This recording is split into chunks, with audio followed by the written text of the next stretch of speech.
Olá, sejam muito bem-vindos à nossa escola, a Escola Bíblica da Nos Teus Braços. E hoje mais uma aula com o tema Provados e Aprovados por Deus. Eu gostaria hoje de meditar num texto bem curto, aliás, uma única frase que está em Romanos, capítulo 16, versículo 10, e que diz assim: saudai a Apeles, aprovado em Cristo, saudai-os da família de Aristóbulo. Paulo faz essa saudação a um homem chamado Apeles, que congrega numa casa de uma família, de um senhor chamado Aristóbulo. Nós não sabemos, nem a Bíblia fala muito bem da vida de alguns homens. Alguns são anônimos, com histórias que não conhecemos, como Apeles, como Aristóbulo. Não temos muito o que dizer dessas pessoas, mas nós temos como ter uma ideia.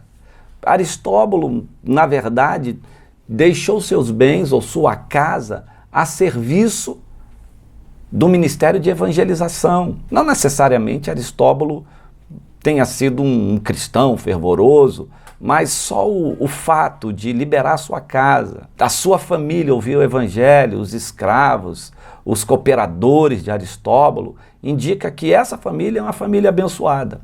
Mas nessa casa, que nós podemos chamar de igreja em Roma, nesta igreja particularmente em Roma, que estava na casa de Aristóbulo, tinha alguém diferente, um homem que mereceu uma saudação especial, um homem que mereceu a saudação de Paulo. Ele disse assim: saudai a Apeles, o obreiro aprovado. Meu Deus, eu fico pensando, para Paulo, ou para todos os cristãos daquela época, ter alguém como alguém aprovado, ele deve ter passado por muitas provas. Apeles deveria ser um romano recém-convertido, que eu posso dizer que um homem como nós. Fomos pecadores, aceitamos a Cristo, nos convertemos, conhecemos o caminho da cruz e ele foi aprovado. Eu penso que naquela época a aprovação, ou os testes, ou as provas para a aprovação deveriam ser muito mais duras do que hoje, porque o primeiro século ele foi cheio de perseguição, cheio de mortes, de sangue. Então certamente esse Apeles, que alguns dizem que pode até não ser uma pessoa, mas uma saudação, uma palavra que demonstrava alguém aprovado, mas eu creio que é um homem, é uma pessoa mesmo, a palavra é masculina. Então esse Apeles foi um homem que venceu as tentações, as tribulações, as lutas para ser aprovado, porque ninguém é aprovado se não passar por prova. Quais seriam as maiores provas daquele tempo? Fome, morte, nudez, sangue. Porque o Império Romano até então era perseguidor ferrenho dos cristãos.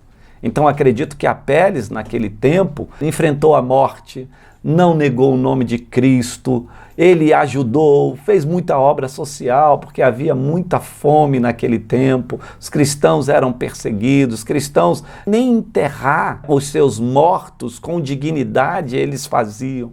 Eu estive em Roma há pouco tempo e visitei um local chamado a Catatumba dos Cristãos, um lugar para baixo, você desce, e ali eles iam colocando os cristãos, faziam covas verticais e colocavam todos os cristãos daquela época mortos. É um cenário assim muito tenebroso. E assim era aquele tempo. As pessoas davam suas vidas por Cristo. E esse Apeles não deve ter sido diferente. Converteu-se, chegou a Cristo, ouviu a mensagem, a aceitou, e aí ele também aceitou ser um coparticipante dos sofrimentos de Cristo, que não é uma coisa do passado, é uma coisa muito presente, porque a Bíblia é presente, e ela diz que nós somos coparticipantes dos sofrimentos. Então, nestes sofrimentos também, nós passamos por várias provas, por várias lutas, para depois de vencê-las, sermos chamados de aprovados. E por quê?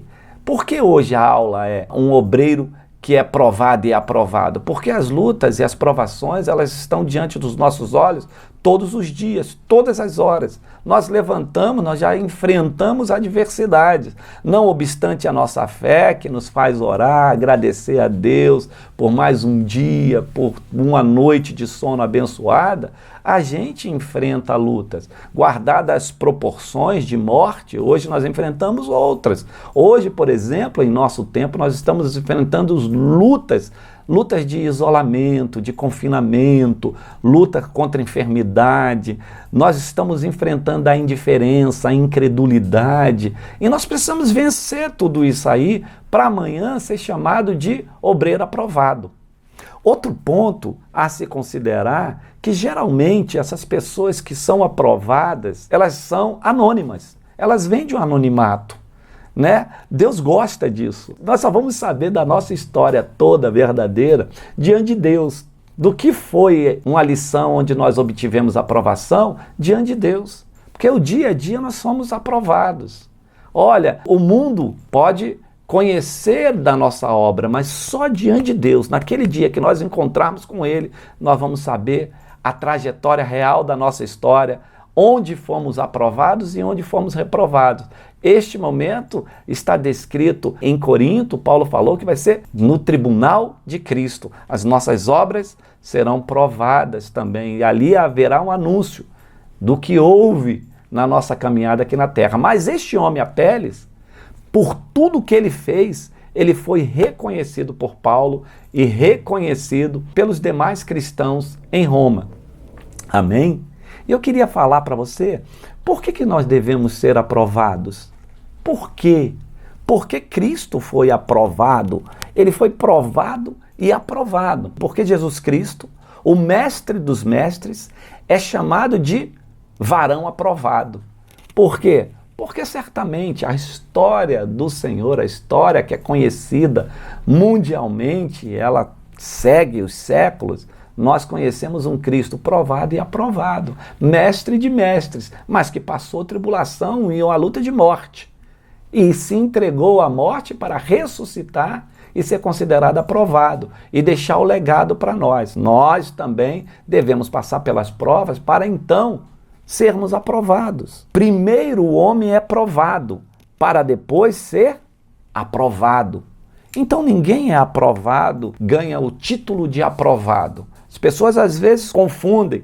Quando o Senhor diz que nós somos mais que vencedores, nós obtemos a vitória. Esse é um ponto que está inserido na graça do Senhor. Somos mais que vencedores, sim. Mas o ser chamado de aprovado, isso consiste em ser vitorioso diante das lutas, das tribulações, das dificuldades que enfrentamos. Mas vem cá, de onde vem a palavra aprovado? Essa palavra, ela deriva de uma palavra grega chamada dokimos, que significa provado, aprovado ou original. Essa palavra era comumente usada pelos comerciantes daquela época, porque toda a sua tramitação comercial, ela era por moedas, né? Moedas ou troca ou moedas da época, seja de bronze, de prata, ouro. A mercadoria era pesada por essas moedas. Então, como eles sabiam que a moeda, a correta, era a original, se não era uma falsificada, simplesmente eles pegavam a moeda e mordiam, para ver assim, ó, essa é a original, essa é dokimos, essa está aprovada. Daí vem a palavra aprovado, ou dokimos. Nós precisamos ser um povo conhecido como um povo dokimos, aprovado, um povo originalmente tratado pela cruz, vencendo as tentações e as lutas, ser considerado varão aprovado. É assim que Deus quer nos ver. Então, queridos, nós temos alguma coisa dentro do livro de Romanos para mostrar para vocês o caminho da aprovação. Em todo o tratado deixado para os cristãos em Roma, que nós chamamos a carta de Paulo aos Romanos, nós temos um caminho da cruz muito perfeito, ou muito pronto para mostrar a você como que deve ser o seu caminho. Ora, Apeles foi um homem comum que se tornou em um homem aprovado. E eu queria dizer que ele se parece conosco também. Porque nós somos homens comuns, pessoas comuns, homens e mulheres comuns, que um dia conhecemos a Cristo, que um dia reconhecemos o pecado que habitava em nós, que um dia deixamos esse pecado, que um dia recebemos o Espírito Santo, que um dia passamos a ser adoradores do Senhor e que em todo esse tempo estávamos sendo provados para sermos aprovados. E eu queria, dentro da carta de Paulo aos Romanos, te mostrar como é o caminho para se tornar uma peles, ou um homem, ou uma mulher aprovada diante do Deus vivo. Em primeiro lugar, nós precisamos reconhecer que somos pecadores. O caminho da cruz passa por isso. Em Romanos capítulo 3, 23, o texto universal conhecido por qualquer um que evangeliza e que recebe o Senhor, diz assim: porque todos pecaram e destituídos estão da glória de Deus. Então, essa é a primeira mensagem que a gente passa para aquelas pessoas que ainda não conhecem o Evangelho. É convencê-la que elas são pecadoras. Convencê-las por meio de quem? Do Espírito Santo. Porque uma das tarefas do Espírito Santo é convencer as pessoas do pecado. Então, todas as vezes que nós anunciamos o Evangelho, nós queremos mostrar que antes de qualquer benesse dos céus, nós precisamos reconhecer que somos pecadores. Esse é o caminho da cruz. Paulo começa dizendo, olha, todos pecaram, estão destituídos da glória de Deus. Então, precisamos reconhecer que éramos pecadores, estávamos destituídos da glória de Deus por causa de um ato lá no Éden, um ato de Adão. Mas agora, reconhecendo isso, a gente precisa confessar Jesus, confessar que Ele é nosso Senhor. Não dá para confessar Jesus sem reconhecer que você precisa dele. Então, o segundo passo é reconhecer que você precisa de Jesus.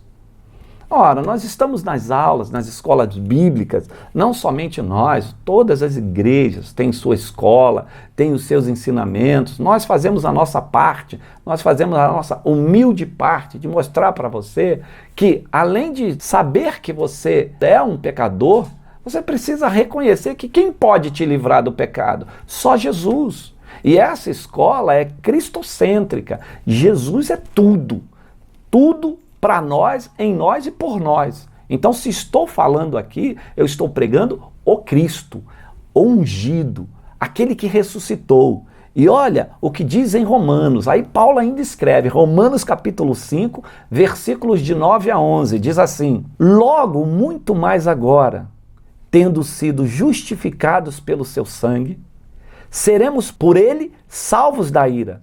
Porque se nós, sendo inimigos, fomos reconciliados com Deus pela morte de seu Filho, muito mais, tendo sido já reconciliados, seremos salvos pela sua vinda.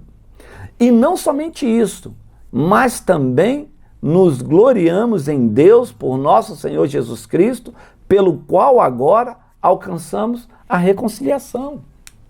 Então o que o texto diz? Jesus teve um ministério nesta terra, o ministério da reconciliação, de levar novamente o homem a Deus. Esse foi um dos principais pontos da vinda e da vida e da morte do nosso Senhor Jesus Cristo. Jesus é tudo. Ele é que tem o poder da vida e da morte, está nas mãos dele. Então, reconhecer somente o pecado não basta, nós temos que reconhecer o Cristo, que perdoa os pecados, que te livra do império da morte. Então, queridos, nessas aulas, nesses cursos que a gente faz, usando esta mídia, este meio de comunicação, nós queremos exaltar a Jesus. Só Ele, querido. Só Jesus. Não tem homem nenhum.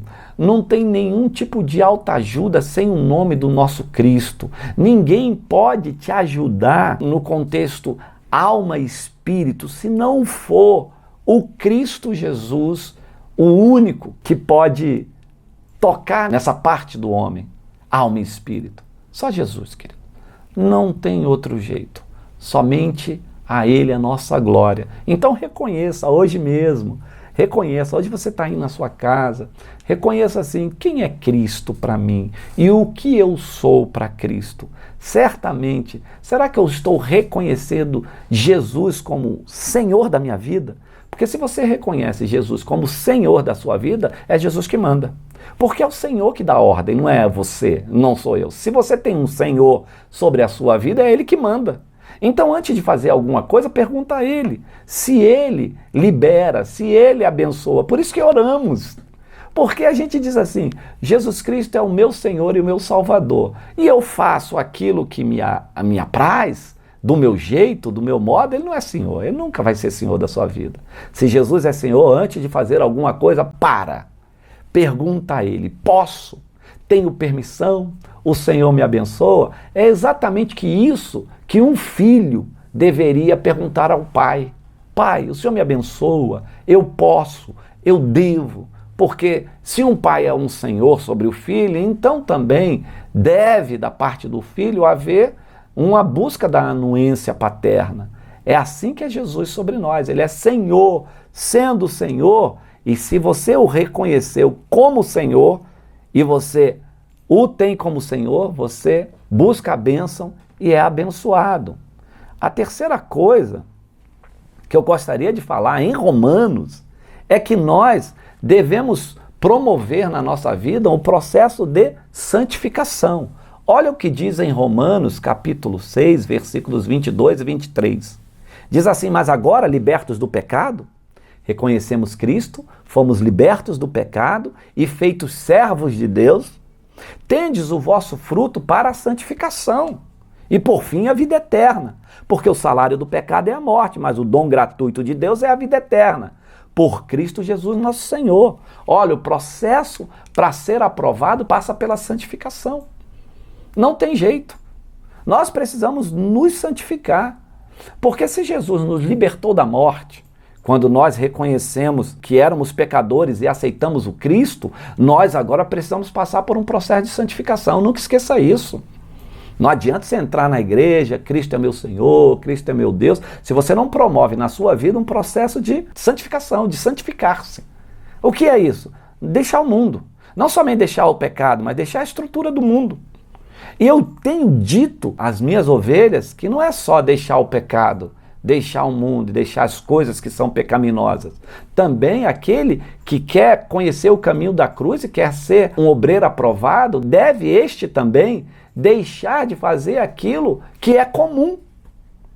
O que é comum e não é pecado? Olha quanto tempo a gente gasta em TV, em celular, em outros tipos de lazer. Isso é comum.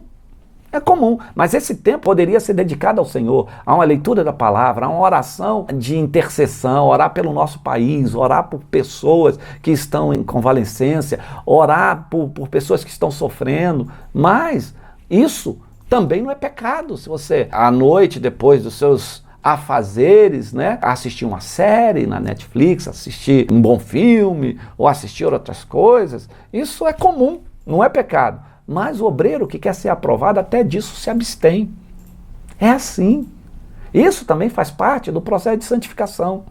Não há cristão que queira ser aprovado se esse não passar por o processo de santificação. Deixa o pecado, deixa a estrutura mundana.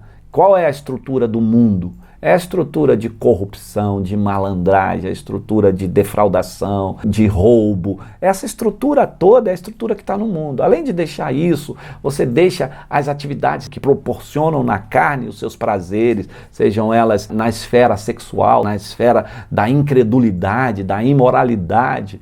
Tudo isso deve ser deixado para que a gente alcance êxito e amanhã a gente seja chamado de um obreiro aprovado, um homem, uma mulher aprovado por Deus. E isso pode redundar também em uma situação em que os outros vejam também. Pode ser que amanhã, em memória, você pode ser conhecido como um homem ou uma mulher de Deus que foi aprovado, porque os homens testificaram também as boas obras que porventura você tenha realizado. O quarto ponto é você ter um entendimento de que você é do Espírito Santo e que o Espírito Santo habita em você.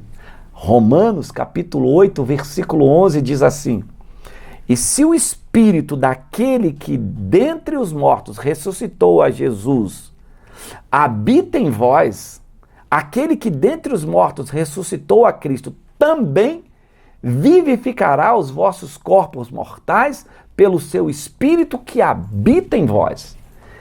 Para ter um entendimento e ser aprovado, você tem que reconhecer a pessoa que Jesus deixou, que é o próprio Deus habitando em nós, que nós conhecemos como Espírito Santo de Deus. Ele habita em nós. Se você não reconhecer que é um templo do Espírito Santo, como também está escrito nas cartas de Paulo, que em nós habita o Espírito Santo, a gente vai ter uma dificuldade de vencer as adversidades. Porque esse Espírito chama-se Consolador e Intercessor, com gemidos inexprimíveis. Com gemidos que não se expressam. Uma coisa sobre os gemidos inexprimíveis, eles não se entendem aqui porque são inexprimíveis, mas esse tipo de intercessão, ele se comunica. Então o gemido inexprimível do Espírito Santo tem uma comunicação ao seu favor, ele se comunica com o céu. Então é um atributo comunicável. Nós temos essa arma dentro de nós, o Espírito Santo. Além de ser um consolador, ele é um intercessor diário por nós. Assim como nós buscamos a misericórdia do Senhor, ele consola a gente. Porque, na verdade, para você ser aprovado, querido, você passa por lutas, por tentações, por provações, algumas tribulações. As tribulações, elas são decorrentes das nossas permissões, mas também fazem parte do caminho da aprovação. Então, todas as vezes que a gente passa por luta e estamos no meio dela, nós precisamos de consolo.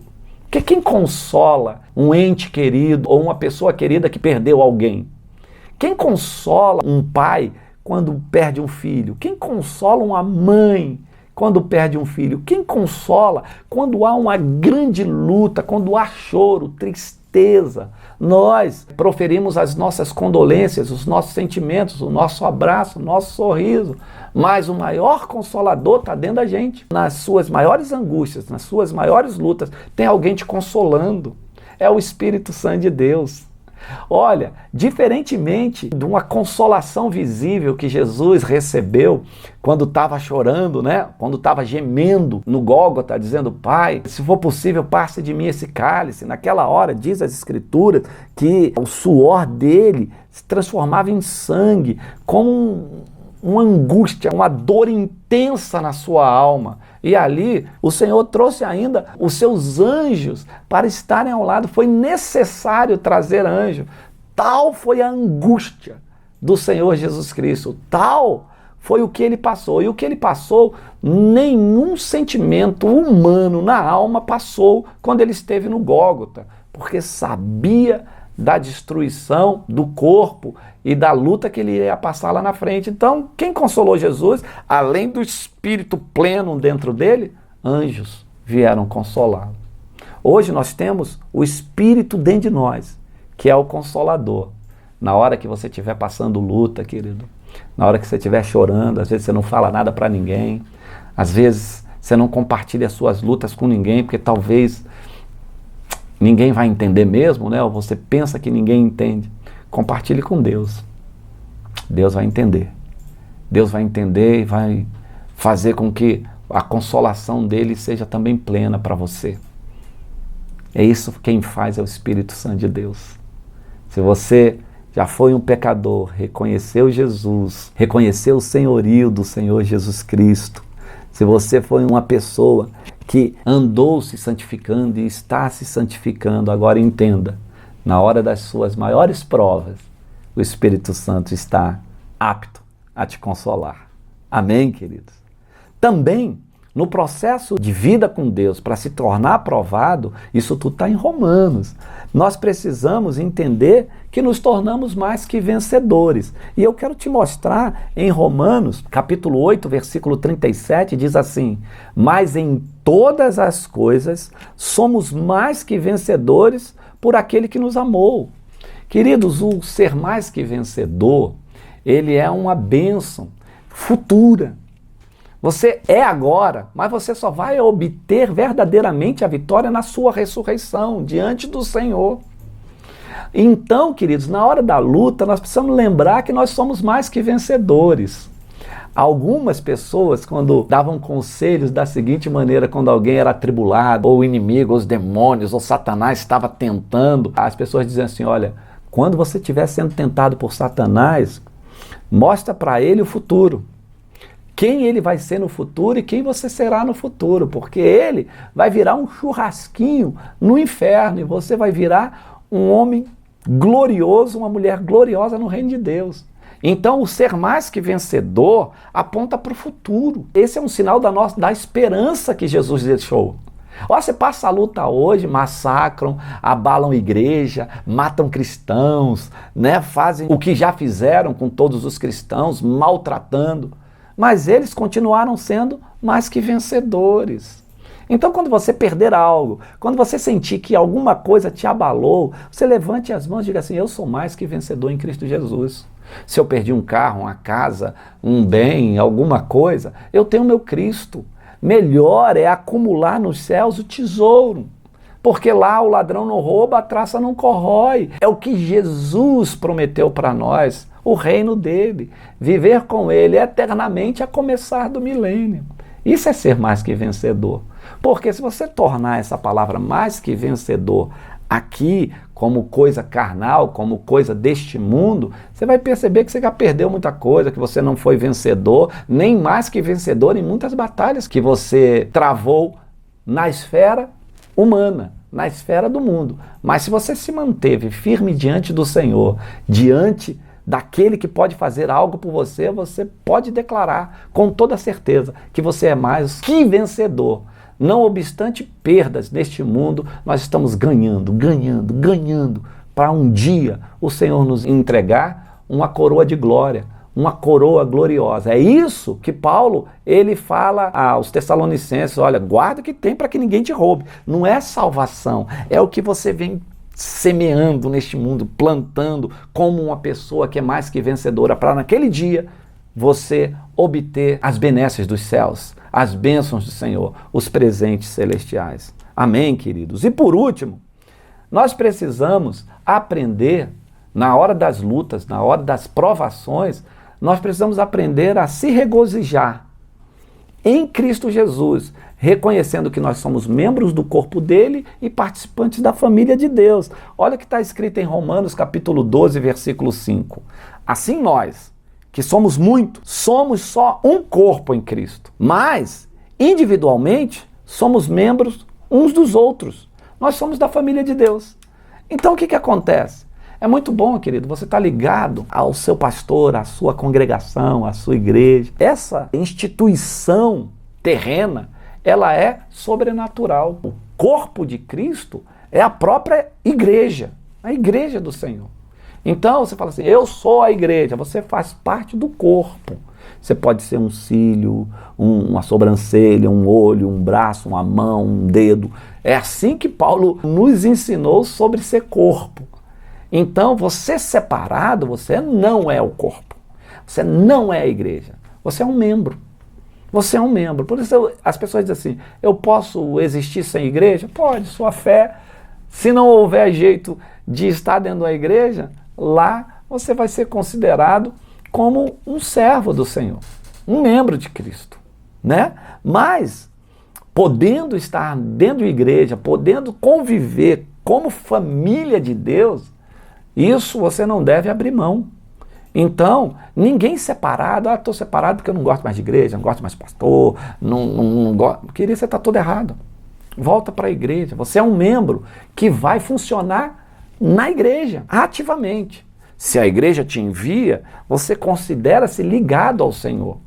Tudo que se faz, os missionários, né? Ninguém trabalha só, tem que sempre estar ligado a alguém, a uma cobertura, a uma igreja. E se sentir participante do corpo como família de Deus. Então, para finalizar, cuidado, se você for reprovado em alguma circunstância individual, saiba que isso vai refletir na família. Se um chora, todos choram. Se um ri, todos riem. Então, todas as dificuldades que passamos individualmente, sendo membros de um corpo, todo o corpo sente. Agora, se você der um talho no dedo, teu corpo vai sentir o que? Dor. Se nós quebrarmos um braço, o corpo vai andar capengo de um braço.